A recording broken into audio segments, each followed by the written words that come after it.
E aí, gente, Pedro aqui. Today we're going to talk about the best recipe kit brew for your first batch. But first, let's talk about what you can expect in the kit.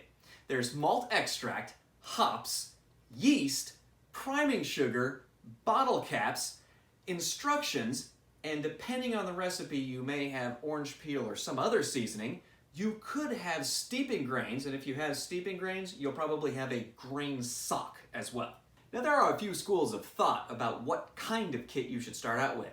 Most people are going to suggest that you start with an ale kit because it ferments at 70 degrees, and most people have a location in their house that they maintain at about 70 degrees. Additionally, most literature and people that you speak with will recommend avoiding steeping grains. It's considered intermediate brewing, but if you check out my video about steeping grains, you'll see it's really just one extra step, and the only intermediate part is maintaining temperature at 150, 155 degrees. Now, the odds are, if you're watching this video, you have done a little bit of research and seen things like creamy American ale and thought, what does that taste like? And that, of course, is one of the key points that you're looking to answer when you're picking up your first kit. Market analysis indicates that approximately 90% of homebrewers, regardless of experience level, shop at a local homebrew store. There are a lot of reasons for that, but it's an important point because most local homebrew stores have also put together their own kits, and they can discuss with you the flavor profiles that you're looking at. I do recommend that you start with extracts because it requires less equipment and it'll save you about 3 hours off of your brew day. You have a choice between dry malt extract and liquid malt extract. Now, most kits are going to come with liquid malt extract. You have two big players in this arena. That is Muntans and Breeze. Muntans comes in a can, which you open with a regular can opener, and Breeze comes in a plastic container like this. Now, I know what you're probably thinking is, well, plastic, that's going to damage the environment.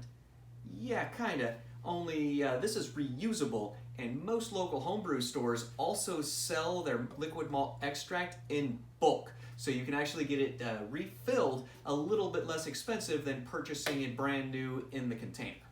You might ask, if I can bring my own container and refill it, why don't I grab something like a salsa, spaghetti sauce jar, picante sauce, and get that filled up? And you certainly can, there's nothing wrong with it. Just make sure that your jar doesn't have any residual odor, and you are going to need quite a bit of volume because you're going to need approximately 3 pounds of liquid malt extract. One benefit that a plastic container has over a glass container is liquid malt extract is a lot like molasses, so it really sticks to the sides of the container, and with a plastic container you can put very hot water in it to get out all of the liquid malt extract. You can't do that to glass. Additionally, glass is kind of slippery and you are going to be holding it up over boiling water. If it slips out of your hand, you might end up with a broken glass, especially if it's cold. That thermal shock can break it pretty quick.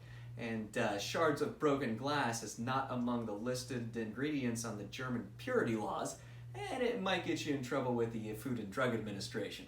Dry malt extract, on the other hand, comes in a bag, and when you cut it off and start pouring it in, once the steam hits it, it'll begin making a ring of clay on the bag.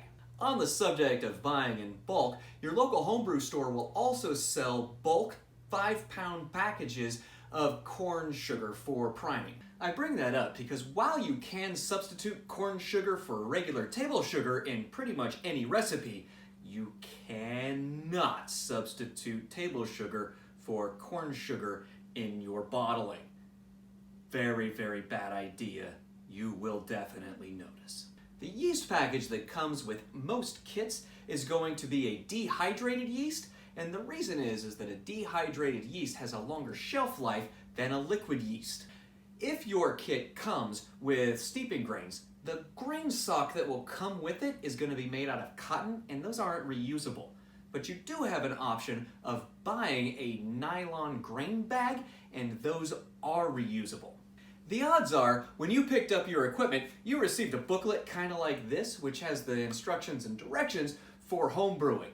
And if you were really hardcore, you went ahead and picked up Papa Papazian's book on the joy of home brewing.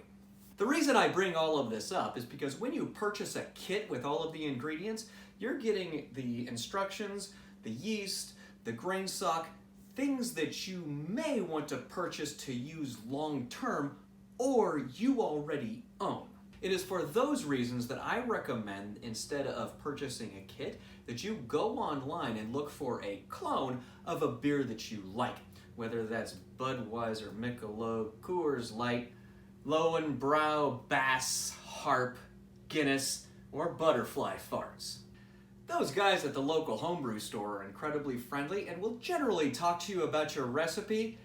They're not trying to steal it from you. They're interested in getting market analysis so that they can stock their shelves appropriately, and they want to make sure you are not making any mistakes. For example, if you go out and look for a Bach recipe that calls for warrior hops, they're going to spare you that mistake.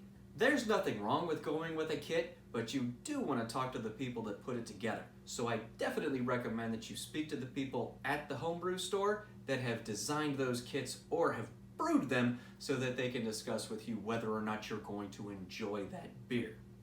Give me a thumbs up if you enjoyed this episode, subscribe if you're interested in learning more about home brewing, and until next time, my friends, have a good one.